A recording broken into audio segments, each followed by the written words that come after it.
Our relationship with our mother is one of the most important and impactful relationships that we have, and it sets us up for the woman that we become. But unfortunately, not all mother-daughter relationships are 100% supportive, and sometimes there are needs that don't get met. And so today we are talking about the mother wound, what it is, what causes it, how this might show up in your life today, and of course, how to heal.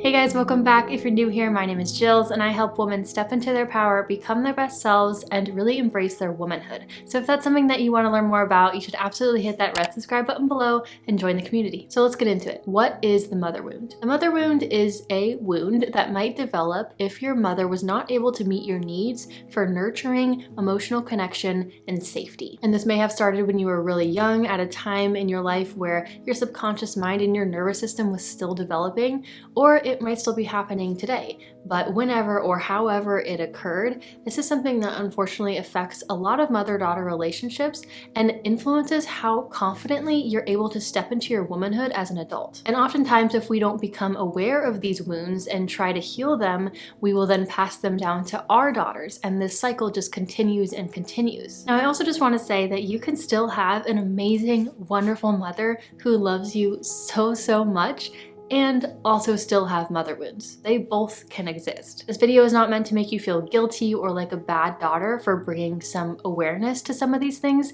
It's simply just meant for your own growth and healing. Now let's talk about what causes the mother wound. What does it mean to not be nurtured appropriately? And there's obviously a bunch of stuff that can fall into this bucket, but I'm going to talk about some of the big common ones that you might have experienced. First is if your mother was not emotionally attuned to you. And I want to really dive into this one because I think it's a really big one. So emotional attunement is when somebody gives their full attention to you, when somebody really tries to understand and validate your emotions and see it from your perspective.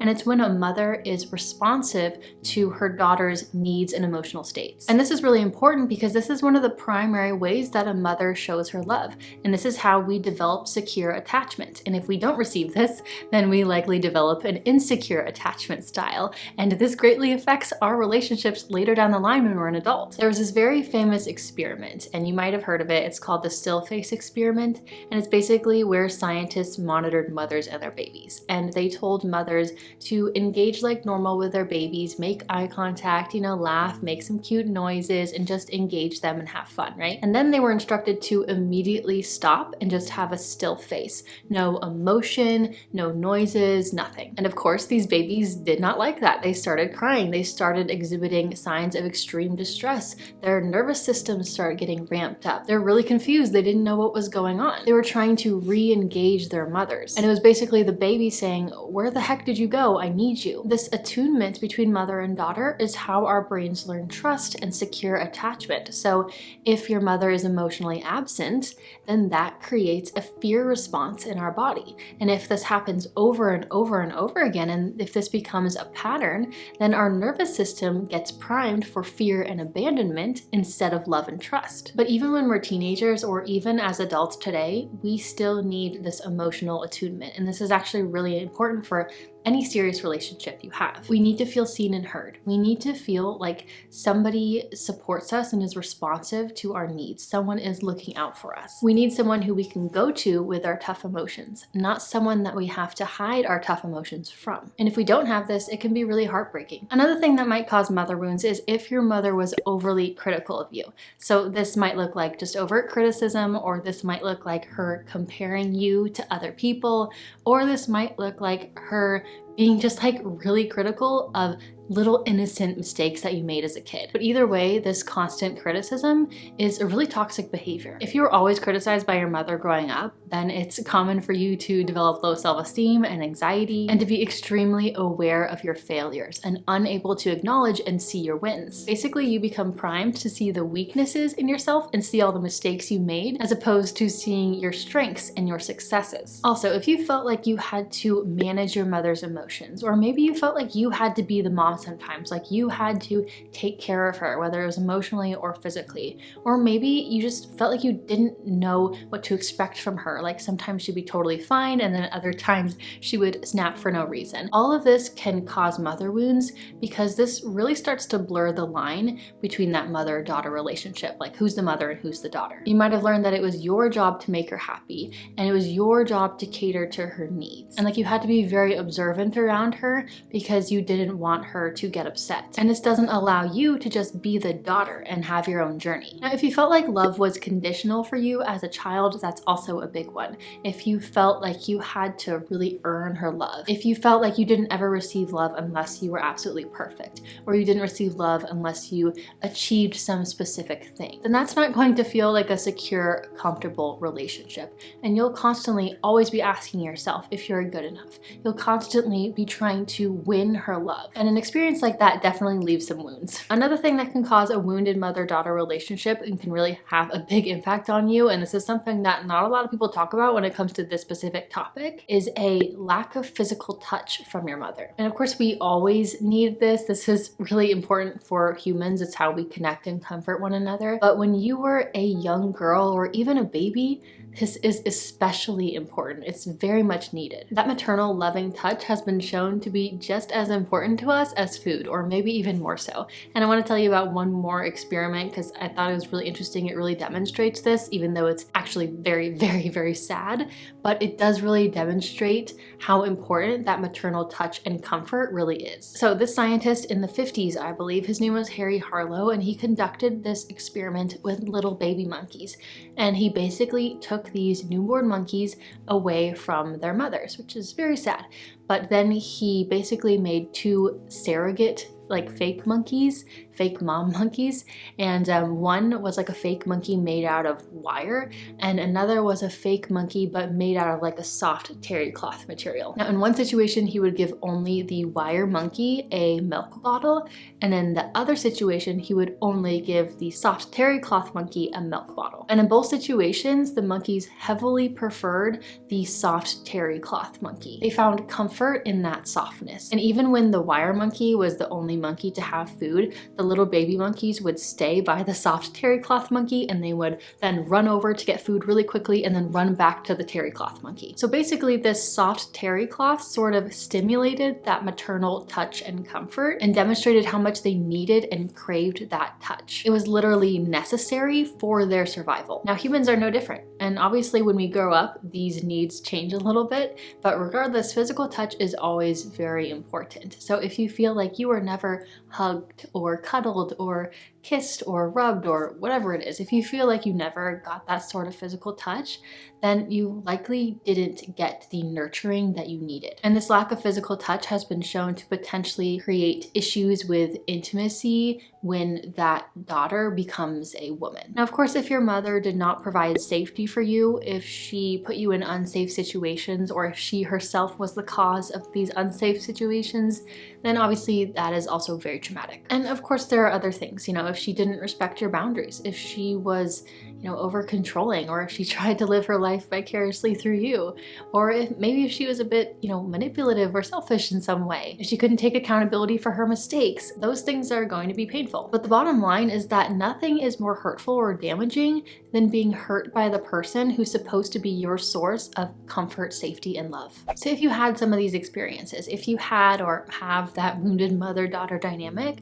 then this might show up in your life today as anxiety, low self-esteem, people-pleasing. You might even have issues with your romantic relationships today. You might be very codependent, or you might swing the whole opposite direction and be very avoidant. You might try to avoid relationships altogether. You might really struggle with intimacy, not just physical intimacy, but emotional intimacy, like opening up and being vulnerable. You can also have a very, very big focus on security. You might strive to be like this very independent woman, make a ton of of money, or you might want to marry someone that has a lot of like power and status because this makes you feel safe and secure. And you feel like it might provide the safety and stability that you didn't get when you were younger. You may struggle making female friends, or you may just be really distrusting of other women in general. Or you might really struggle to step into your femininity because your main feminine example growing up, your mother, she might not have been the healthiest example. And you might also have a deep, deep desire to live a carefree life. And I'm sure a lot of people want that, but what I mean is that you feel just totally worn down from responsibility,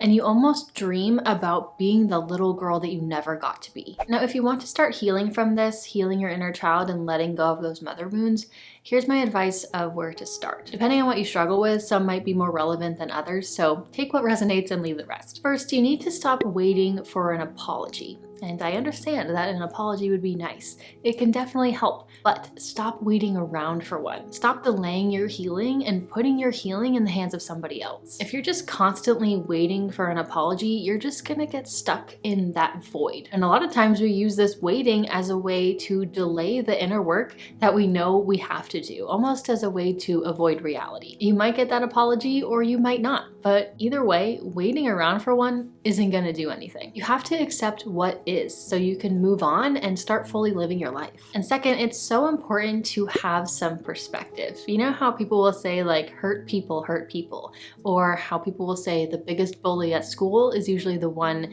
being bullied at home. Well, it's a similar situation here. If you feel like you have a lot of these mother wounds, you feel like you had a really toxic mother-daughter dynamic, then it's likely that your mother did not get the love, comfort, and safety that she needed. They might not have received that love and support that they needed as a kid, but they might also not have received that support when they entered motherhood as well. Long, long ago, we used to live in these very tight-knit communities, and all of the women would be there to support one another. They would support each other through motherhood. They would support each other through raising the children, and they would be there for one another, and that's just the way it was. But now things are very, very different. Women have very little support. This is the sad reality of the world we live in. Everyone has become so independent that we have no support system. And especially if your mom had to go back to work right away, or if she was a single mother, or if she didn't have any sort of family support to support her in that transition to motherhood, then that is hard. But here's the thing, you can still have sadness for what you experienced and feel grief for the mother-daughter relationship that you never had, while still feeling empathy for your mother, while still understanding that some of her behavior likely came from a lot of hurt and pain. It doesn't invalidate your feelings and it doesn't excuse her from her actions, but it does let you see things from a bird's eye view and with an open heart, and it allows you to have some empathy. Third, it's time that you learn how to nurture yourself, almost like learning how to mother yourself in certain ways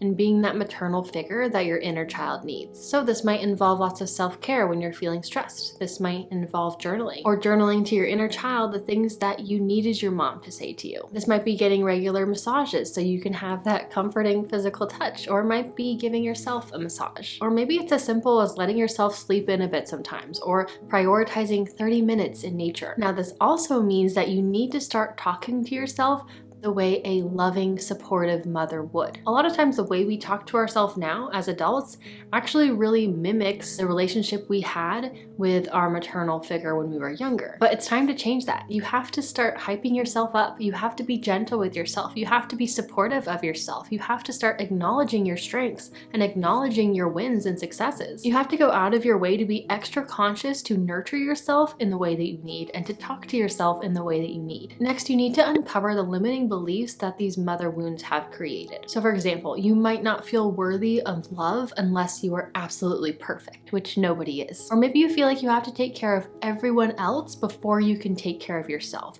Maybe you feel like you need to manage everyone else's emotions. Or maybe a limiting belief that you developed is that your feelings and your emotions don't matter and nobody cares about them. Or maybe you have this belief that the people that you love will always hurt you. You have to dig deep, and journaling can be really helpful for this, and figure out what those limiting beliefs are. And then you have to start reframing them and choose to see them as false. Your mind created these limiting beliefs based on past experiences in an effort to protect you, in an effort to try to provide some sort of consistency and predictability to your life. But they aren't helpful and they just create a lot of self-sabotage. Fifth thing, you need to make sure you foster a sense of safety in your world, in your environment, in your everyday life, especially if you feel like you didn't receive this when you were younger. So on a practical day-to-day level, this might look like avoiding really violent TV shows and movies, or not overdoing it on the news. This might look like trusting your intuition when you feel like something is off. And this will likely mean setting boundaries with people who don't make you feel very good. And this can even be breath work or meditation too, but you just want to create an environment that keeps your nervous system calm.